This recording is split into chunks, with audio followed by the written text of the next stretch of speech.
So let's move on to the second, Class 4 now, and 1,000 metres. So we've dealt with Class 5 for the day, and the Hoi Pa handicap is the 1,000 metre race at Class 4 level. Obviously, there's one at Class 2 a little later on that's got some nice horses in it. This one's got a lot of newcomers. Duke Wife first up, Strathallan goes in second up. Allied Agility's been disappointing so far in his 2 runs back. Shimmer and Shine is the horse that drops in class. Victory Power's drawn gate 1. Willful, El Jeffy, Fantastic Boy, Mighty Valour, No Regrets at all on debut. One Happy Star, Wonder Winner, both had just the 1 start. Victory in Hand's been gelded in the off-season, and Kobe Win is the lowest rated galloper, and by quite a bit too. You can see he's on a rating, or you could have seen he was on a rating of 43, number 14, and number 13's on a rating of 51. Allied Agility and El Jeffy, it's a little catchy name, isn't it? He's been down at Chunfa with Allied Agility. It's a bit funny really, because there's no actual natural leader in this race. A sprint race over 1,000 metres. Good to slow the prediction, but I think it'll be closer to good than slow. Shimmer and Shine, Allied Agility. El Jeffy shown a little bit of pace in some of his trials. Victory Power to be close up, No Regrets at all. Victory in Hand, but there could be some variance here, especially with 5 horses having their first starts and 5 more having 4 or less. Here is Duke Wife. He goes nicely here this morning. He's under a good hold as he comes down. He didn't go too well first up last season, but he did win second up. So interesting to see how he goes. This one, Victory Power. Now he looked really good when he stepped back to the 1,000 metres. Just got beaten in a bob by quite a nice horse as well. And they were well clear of everything else. So I expect him to go well. And the next one we're going to have a look at here, the third one we'll have a look at here, is Victory in Hand. I thought he's going nicely. Nice piece of work for him. And goes really well here. So another one that's in good form at the moment. Right, let's have a look at these runners one by one then. Shimmer and Shine, I best betted him here, and I thought coming to the corner I was a big chance. But he was a bit flat first up, and even coming onto the all-weather I thought he was a bit flat here. He was entitled to at least stick on a little better, I thought. Yeah, a little bit disappointing, wasn't it?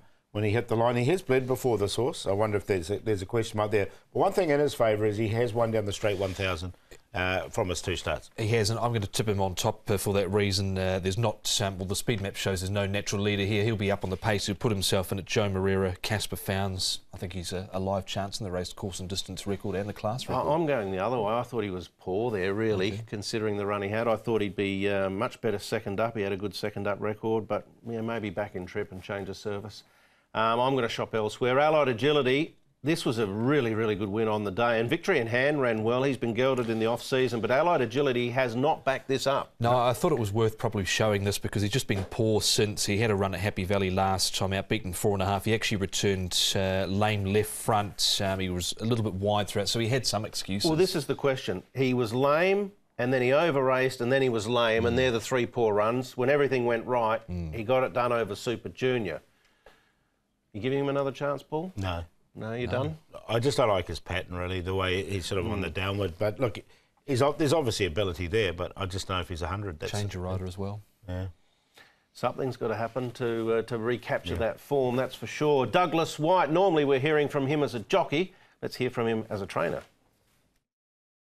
Douglas, Victory Power, you ran him first up over 1,400 metres. Since then, back to 1,000. Why is that? When you work him in the morning, he works pretty well. He's a bit of a morning glory, and I was of the opinion that 1,400 would suit him, and he would get comfortable in the run, and the jock would have a better chance of him taking hold of the bridle and getting to the line. The race didn't unfold to his advantage on that particular day, and I backed him up quickly, and with the race fitness and the 1,000-metre form that he has shown in the past, it seemed the right move. You look at what he did last time out, obviously beaten, but then quadruple doubles 4 lengths away, comes out and wins quite comfortably next time out.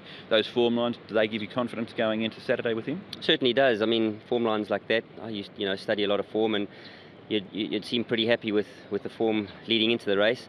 He hasn't got the best of draws, unfortunately, but hopefully Zach can outweigh that and he gets his chance. You've ridden him in some of his work since that run. How's he been? He's ticking over. I wouldn't say that he's improved, but I would say that he's held his form, and I think if he goes to races holding his form, he'll be very competitive. All right, nice to hear from Douglas White, who, by the looks of it, will provide the favourite for race 2 with Victory Power.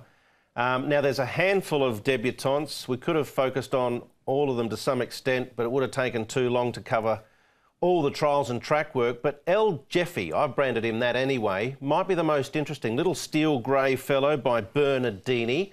Some people have suggested, though, it might be El Jefe. There's a bit of a Spanish twang to the name there, Paul. Yeah, it means the boss or the chief, does El Jefe. He's 1,072 pounds. I don't think he goes all right. I mean, I've seen his track work. This trial here at Chungfar as well. I think Dennis has got him quite tuned up earlier on. He's drawn barrier 11, so I found a spot for him. He's shown a little bit of pace in his trials as well. He's trialled in New Zealand under Mark Fraser Campett and Chris Campett. He's got okay there, so yeah, he was held together in that trial. Interested to hear what Jenny has to say about all the newcomers, and I'm tipping that Andrew Lejeune will be going with El Jefe. He's a bit of a Spanish-French European type. Let's get the tips from Paul. Victory Power, look, I think he can break through here. We saw Flame Lily break through Wednesday. I think Victory Power can break through for his win. Victory in Hand, down on the bottom of the weights there, he does like the straight 1,000. El Jefe, as we said, he's in there for third, the first starter. And Shimmer and Shine, 2 starts down the straight for 1 win. 6, 13, 7 and 4, happy to back the 6 to break through. Yeah, I'm settling with Shimmer and Shine here for Casper Founds and Joe Moreira from gate number 4 here. 1 win down the straight from his 2 starts. The other one he was placed 4th. So 4 on top to beat 6 Victory Power. I like him in this race. He went close last time out. 2 Strathallan goes into the mix, and also 3 Allied Agility. So 4, 6, 2 and 3. It's a good race. I'm looking forward to it, and I'm looking forward to our discussion in the commentary box as well with Andrew and Paul and Jenny about all these newcomers. All right, let's take a break. We've covered the first 2. We'll come back on the other side of this and look at races 3 and 4.